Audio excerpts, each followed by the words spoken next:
अब हम लोग इस वीडियो में पी एन संधि डायोड में धारा प्रवाह पढ़ते हैं। तो पी एन संधि डायोड को हम इस तरह से बना लेंगे।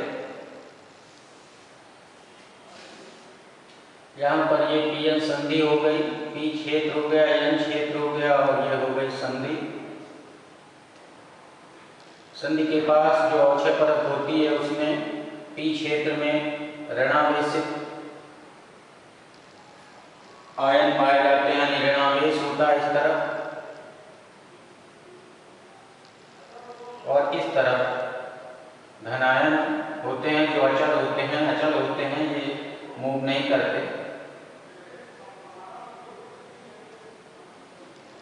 और बाकी जो एरिया होती है इसको अवक्षय परत कहा जाता है। और इस एरिया में इलेक्ट्रॉनों को बना देंगे,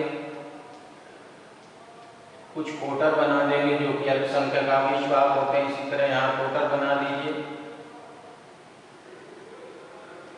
और यहाँ पर कुछ इलेक्ट्रॉन बना लेते हैं जो अल्पसंख्यक आवेश वाहक होते हैं। इसको कहते हैं अवक्षय परत।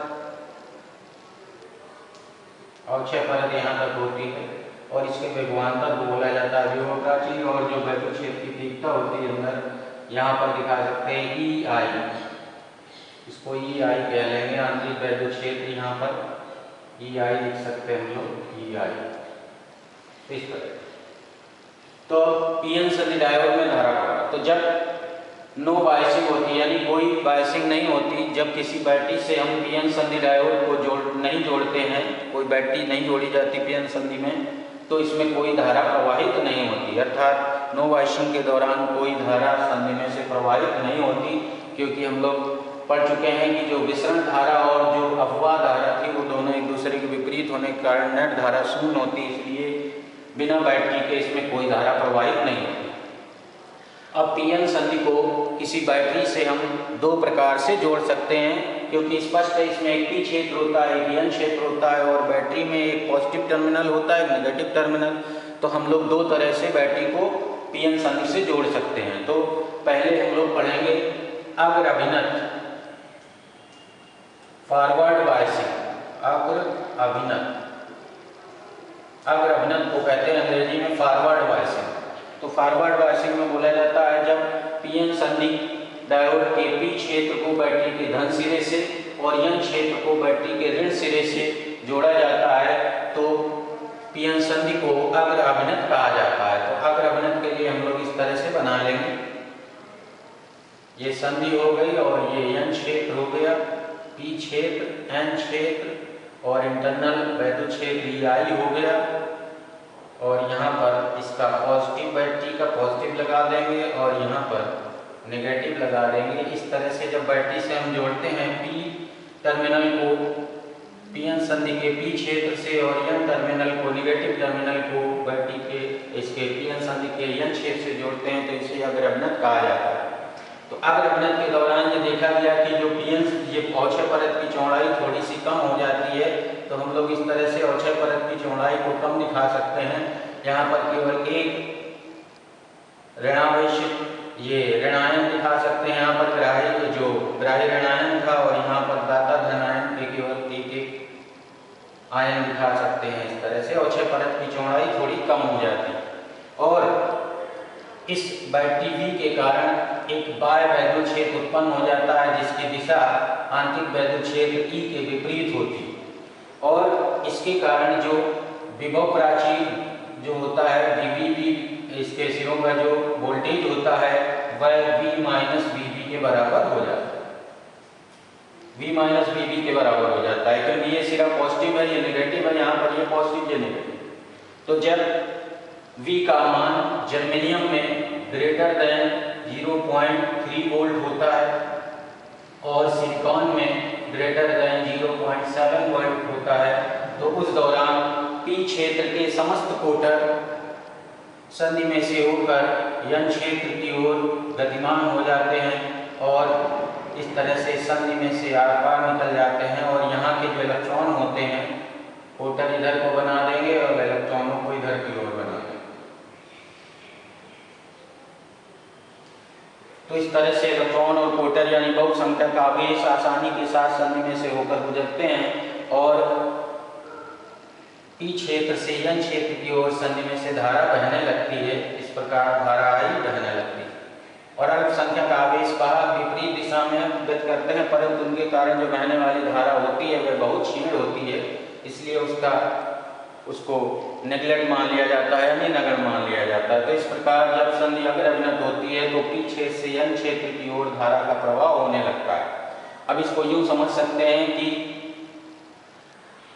जैसे ही पी क्षेत्र से चलने वाले कोटर यन टर्मिनल पर आते हैं, यन क्षेत्र में आते हैं, वैसे ही बैटरी के ऋण सिरे से इलेक्ट्रॉन निकलकर उनको उदासीन कर देते हैं, अर्थात कोटर यहाँ से बाहर नहीं निकलते हैं, केवल इलेक्ट्रॉन ही यहाँ से अंदर आते हैं। और उसी दौरान यहाँ पर देखा जाता है कि क्षेत्र में इस बैटरी के पॉजिटिव टर्मिनल के समीप एक संयोजक बन लिया, इलेक्ट्रॉन और प्रोटॉन है। इलेक्ट्रॉन और कोटर एक दूसरे से अलग हो जाता है, संयोजक बन टूटने से इलेक्ट्रॉन और कोटर उत्पन्न होते हैं। तो इलेक्ट्रॉन पी क्षेत्र से बाहर निकलकर बैटरी के पॉजिटिव टर्मिनल पर आ जाते हैं। इस प्रकार जो यन क्षेत्र से निकलने वाले इलेक्ट्रॉनों की पूर्ति हो जाती है बैटरी में, और जो कोटर यहाँ उदासीन होता है वह कोटर भी उत्पन्न हो जाता है। और इस प्रकार यह प्रक्रिया लगातार चलती रहती है और संधि में से पीएन संधि में से धारा का प्रवाह लगातार होता रहता है। तो ये है अग्र अभिनत के दौरान संधि में धारा का प्रवाह या पीएन संधि डायोड में धारा का प्रवाह। अब देखा जाता है कि जैसे जैसे इसका वोल्टेज 0.7 वोल्ट से आगे बढ़ाते हैं वैसे वैसे धारा जो बहती है इसमें उसको अग्र धारा कहते हैं, उसका मान बढ़ता जाता है। तो यदि हम सिंपल सा एक ग्राफ खींचें, अग्र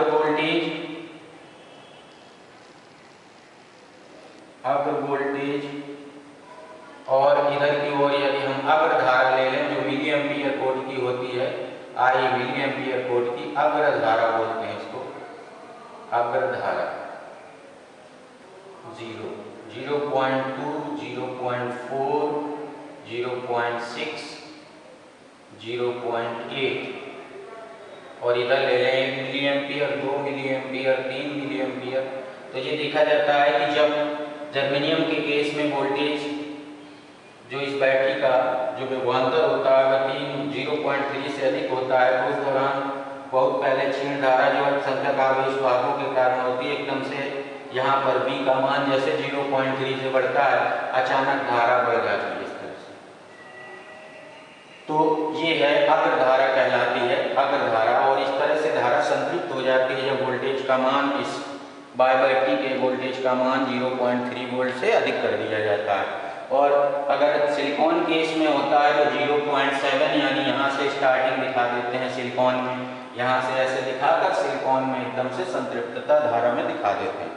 तो ये है अग्र अभिनत के दौरान संधि में से होकर धारा का प्रवाह।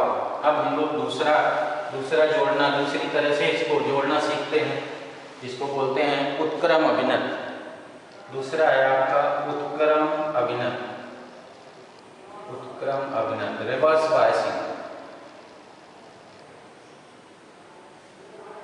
उत्क्रम तो जब हम पीएन संधि डायोड के पी क्षेत्र को बैटरी के ऋण ध्रुव से और यन क्षेत्र को बैटरी के धन ध्रुव से जोड़ते हैं तो पीएन संधि को उत्क्रम अभिनत कहा जाता है, रिवर्स बायसिंग कहा जाता है। तो यहाँ पर फिर हम लोग बनाएंगे, इधर से ये हो जाएगा आपका पी क्षेत्र और ये हो जाएगा आपका यन क्षेत्र, और बैटरी के जब हम यहाँ से ऋण जोड़ेंगे ऋण ध्रुव से और इस तरह से बैटरी का ये भी हो गया पॉजिटिव नेगेटिव। तो अब जो इसके कोटर होते हैं वो इधर की ओर आकर्षित हो जाते हैं, इधर की ओर गति करते हैं, और इस कारण कोटर इधर की ओर जब आकर्षित होते हैं तो यहाँ पर जो अवक्षय परत की चौड़ाई है वह थोड़ी बढ़ जाती है। हम लोग दो दिखा सकते हैं, दो लेयर दिखा सकते हैं ऋण आवेश की, और दो लेयर दिखा सकते हैं यहाँ पर संधि के बाद धन आवेश की। अवक्षय परत में दो लेयर इस तरह से, ये अवक्षय परत की चौड़ाई अब कुछ बढ़ जाती है, अवक्षय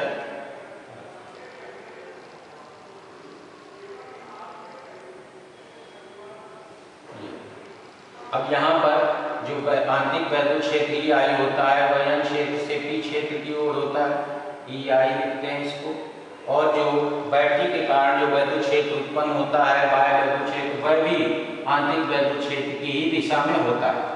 और इस प्रकार इलेक्ट्रॉन बैटरी के धन सिरे की ओर इधर की ओर आकर्षित होते हैं। इस प्रकार संधि से इलेक्ट्रॉन और प्रोटॉनों के दूर जाने के कारण इस संधि के बीच में कोई आवेश वाहक न रहने के कारण यहाँ पर इसका जो वैद्युत प्रतिरोध है संधि का बहुत अधिक हो जाता है। इस कारण इस दशा में यानी उत्क्रम अभिनव के दौरान संधि में से कोई धारा प्रवाहित नहीं होती, परंतु यह देखा गया कि एक माइक्रोन लेवल की धारा प्रवाहित होती है, जिसको हम लोग माइक्रोन लेवल की धारा, यह धारा जो इस धारा का जो प्रवाह होता है वह अल्पसंख्यक आवेश वाहकों के यानी यहाँ के इलेक्ट्रॉनों का संधि में से होकर गुजरने और यहाँ के प्रोटॉनों का संधि में से होकर गुजरने के कारण होता है। इस तरह से तो माइक्रोन लेवल की एक करंट बहती है, परंतु इसका मान लगभग नगण्य होता है। और अब यहाँ पर जब बैटरी V लगाई जाती है तो अक्षय परत की जो अक्षय परत के सिरों का जो वोल्टेज होता है वह VV+V हो जाता है, VV+V। इसलिए यदि हम इस वोल्टेज को बढ़ाते हैं तो आंतरिक वैद्युत क्षेत्र की दिशा में बाह्य वैद्युत क्षेत्र हो जाता है। इसलिए वैद्युत क्षेत्र की प्रबलता बढ़ने के कारण अब जो इसका जो यहाँ पर बहुसंख्यक आवेश वाहक होते हैं वो संधि से दूर हटते जाते हैं और इस प्रकार संधि का प्रतिरोध बढ़ता जाता है। संधि में से आवेश वाहकों का प्रवाह न होने के कारण इसमें कोई धारा प्रवाहित नहीं होती।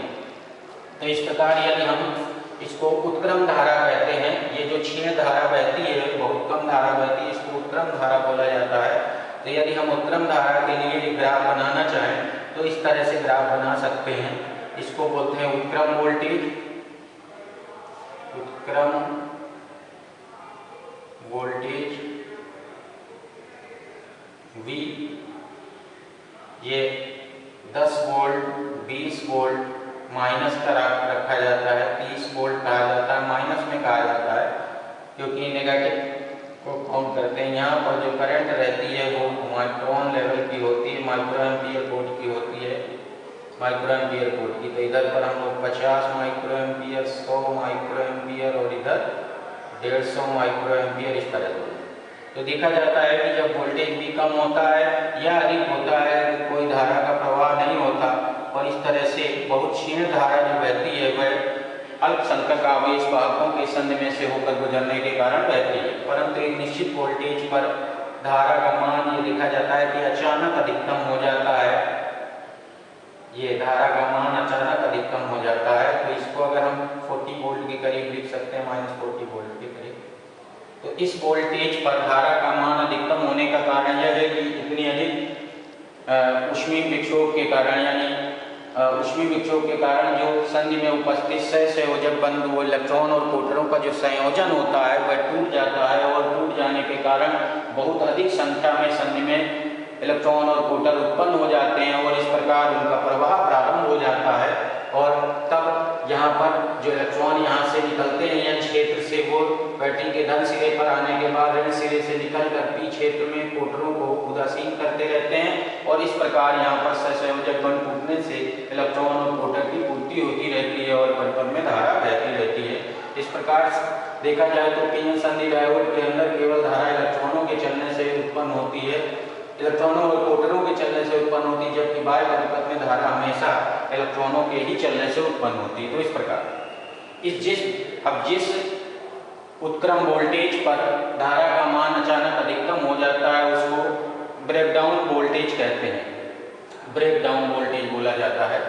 ब्रेकडाउन का मतलब है भंजक वोल्टेज कहते हैं, तो इसको भंजक वोल्टेज कहा जाता है। ये जो यहाँ पर लिखा है इसको हम लोग भंजक वोल्टेज कहेंगे। V ब्रेकडाउन VR कह सकते हो, VBR ब्रेकडाउन वोल्टेज बोला जाता है। अब परंतु ये होता है कि यदि हम उत्क्रम वोल्टेज को इतना अधिक कर देते हैं तो धारा के अचानक बढ़ जाने के कारण इतनी अधिक ऊष्मा उत्पन्न होती है कि संधि के नष्ट होने की संभावना उत्पन्न हो जाती है। इसलिए ब्रेकडाउन